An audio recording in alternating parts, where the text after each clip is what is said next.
বন্যায় বিপর্যস্ত দক্ষিণ আমেরিকার দেশ কলম্বিয়া। খোদ রাজধানী বোগোতে এখন পানির নিচে।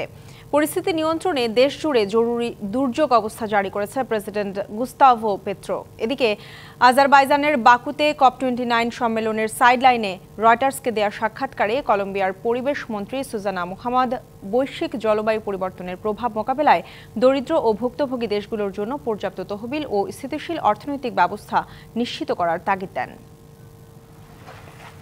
ভারী বৃষ্টি অব্যাহত থাকায় বন্যায় বিপর্যস্ত হয়ে পড়েছে কলম্বিয়ার বিভিন্ন শহর। প্লাবিত হয়েছে রাজধানী সহ বেশ কয়েকটি শহর। বন্যার পানিতে সড়ক ডুবে যাওয়ায় যোগাযোগ বিচ্ছিন্ন হয়ে পড়েছে বাসিন্দারা। অসময়ে ভারী বৃষ্টিতে সৃষ্ট বন্যায় ভূমিধসের ঘটনা ঘটেছে। দেশটির উপকূলীয় এলাকা এবং আদিয়ান অঞ্চল থেকে অন্তত 1 লাখ মানুষ বাস্তুচ্যুত হয়েছে। বন্যা পরিস্থিতি স্বাভাবিক না হওয়া পর্যন্ত দেশজুড়ে দুর্যোগ পরিস্থিতি ঘোষণা করেছেন প্রেসিডেন্ট গুস্তাভো পেত্রো।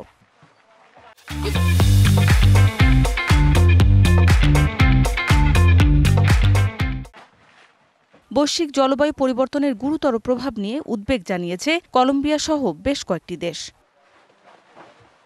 বাকুতে চলমান জলবায়ু সম্মেলনের সাইডলাইনে রয়টার্সকে দেয়া সাক্ষাৎকারে কলম্বিয়ার পরিবেশ মন্ত্রী সুজানা মুহাম্মদ বলেন, প্রকৃতির ভারসাম্য রক্ষায় সবাইকে এগিয়ে আসতে হবে। পাশাপাশি জলবায়ু পরিবর্তনের প্রভাব মোকাবিলায় দরিদ্র ও ভুক্তভোগী দেশগুলোর জন্য পর্যাপ্ত তহবিল ও স্থিতিশীল অর্থনৈতিক ব্যবস্থা নিশ্চিত করার তাগিদ দেন তিনি। জলবায়ু পরিবর্তনের অন্যতম ভুক্তভোগী দেশ কলম্বিয়া। এর প্রভাব মোকাবিলার মতো আমাদের যথেষ্ট অর্থনৈতিক সক্ষমতা নেই। এবারের সম্মেলনে তাই বড় তহবিল গঠনের জন্য ধনী দেশগুলোর প্রতি আহ্বান জানিয়েছি। এবারের সম্মেলনে বৈশ্বিক জলবায়ু পরিবর্তনের প্রভাব মোকাবিলায় দরিদ্র ও ভুক্তভোগী দেশগুলোর জন্য বড় তহবিল নিশ্চিত করাই মূল লক্ষ্য বলে মত সংশ্লিষ্টদের। মৌসুমী শান্তা, ডিবিসি নিউজ ডেস্ক।